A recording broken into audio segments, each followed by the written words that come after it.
BJP 9 पर पहले निर्विरोध जीत चुकी है तो 18 सीटों पर काउंटिंग के बाद जीत हासिल भाजपा कर चुकी है और बाकी की सीटों की जो गिनती है वो लगातार जारी है। यानी कि विधानसभा के बाद विधान परिषद में भी बीजेपी की बल्ले बल्ले होती नजर आ रही है। विधान परिषद में बीजेपी को प्रचंड बहुमत मिलता हुआ दिख रहा है। कुछ एक सीटों की बात करें तो उस पर बीजेपी को हार का सामना जरूर करना पड़ा है। आइए देखते हैं किन किन सीटों पर भाजपा ने अब तक जीत दर्ज कर ली है। लखनऊ तो आगरा से बीजेपी के विजय शिवहरे जीत चुके हैं। गोरखपुर से बीजेपी के सीपी चंद ने जीत हासिल कर ली है। बस्ती से बीजेपी के सुभाष यदुवंश जीत चुके हैं। सुभाष यदुवंश जो कि भारतीय जनता युवा मोर्चा के यूपी अध्यक्ष भी रह चुके हैं। बाराबंकी से बीजेपी के अंगद कुमार सिंह जीते हैं और देखिए सेलिब्रेशन शुरू हो चुका है। लड्डू पेड़े मिठाइयां खिलाई जा रही हैं, ढोल बज रहा है, नाच गाना गीत संगीत का सिलसिला शुरू हो चुका है क्योंकि विधानसभा चुनावों के बाद अब विधान परिषद चुनावों में भी एक बड़ी प्रचंड जीत की तरफ भाजपा बढ़ रही है। और टैली आपके स्क्रीन पर इस वक्त है, आप देखिए अभी तक बीजेपी 33 सीटों पर आगे चल रही है। सपा का खाता भी नहीं खुला है और अन्य के खाते में भी 3 सीटों पर बढ़त बनी हुई है।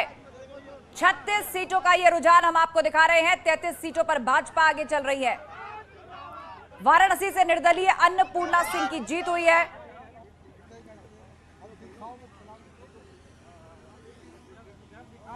सीधे अब आपको लिए चलते हैं आजमगढ़ से। अभिषेक हमारे साथ जुड़े हुए हैं।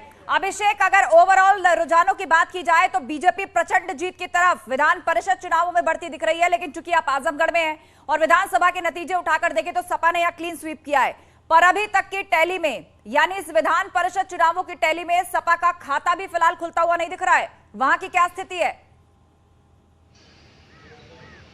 निश्चित तौर पे आस्था आपको बताना चाहेंगे, जिस तरीके से विधानसभा 2022 के चुनाव में आजमगढ़ में 10 की 10 सीटों पर समाजवादी पार्टी ने विजय हासिल की थी, उसे पूरी तरीके से समाजवादी पार्टी आश्वस्त थी कि हमें एमएलसी के चुनाव में भी विजय हासिल होगी। लेकिन जिस तरीके से यहाँ पर एक चमत्कारिक फैसला हुआ है, घोषणा हुई है, अभी कुछ देर पहले यहाँ पे अंदर से रिजल्ट आता है कि जो निर्दल प्रत्याशी विक्रांत सिंह रीसू है वो करीब 2813 मतों से अपने निकटतम प्रतिद्वंदी अरुणकांत यादव को शिकस्त दे दी है। भाजपा प्रत्याशी यहाँ पर दूसरे स्थान पर 1256 वोट पाकर रहे हैं। तो कुल मिलाकर निर्दल प्रत्याशी विक्रांत सिंह रीसू ने जीत दर्ज कर ली है।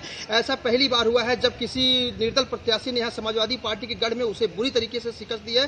तो वही समाजवादी पार्टी के प्रत्याशी राकेश यादव 356 वोट पाकर तीसरे स्थान पर है, यानी कि उनकी जमानत तक से जब्त हो गई है। तो आजमगढ़ समाजवादी पार्टी के गढ़ में एक बार फिर से निर्दल प्रत्याशी विक्रांत सिंह रीसू ने विजय हासिल की है। विक्रांत सिंह रीसू के पिता यशवंत सिंह जो एमएलसी है, योगी सीएम योगी बहुत करीबी माने जाते हैं और निर्दल बिल्कुल आप बहुत बड़ी बात और जानकारी यहां पर दे रहे हैं। एक बड़ा उलटफेर आजमगढ़ में विधान परिषद चुनाव में देखने को यह मिला है कि एक तरफ विधानसभा चुनाव में समाजवादी पार्टी ने क्लीन स्वीप किया था, यहां की सभी सीटें जीती थी, लेकिन विधान परिषद चुनाव में सपा के उम्मीदवार की जमानत जब्त होती दिख रही है।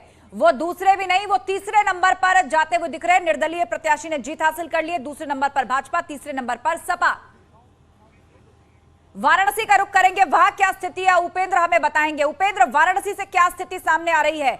फिलहाल रुझानों की बात करें तो 33 सीटों पर भाजपा आगे चल रही है। देखिए, बनारस में निर्दलीय प्रत्याशी अन्नपूर्णा सिंह ने जीत दर्ज की है। ब्रजेश सिंह की पत्नी है, ब्रजेश सिंह जो बाहुबली से माननीय बने और लगातार इस सीट से उनके परिवार पे रही है और वो अभी निवर्तमान एमएलसी है। उससे पहले अन्नपूर्णा सिंह, उससे पहले भी उन्हीं के परिवार के लोग। और समाजवादी पार्टी यहाँ पर दूसरे स्थान पर आती दिख रही है और समाजवादी पार्टी के प्रत्याशी हमारे साथ खुद ही है। आप लोगों को हार मिली उत्तर प्रदेश में हर जगह बीजेपी की, या तो बीजेपी जीत रही है निर्दल। समाजवादी पार्टी का खाता खुलेगा कि नहीं खुलेगा? आपको कितने वोट मिले?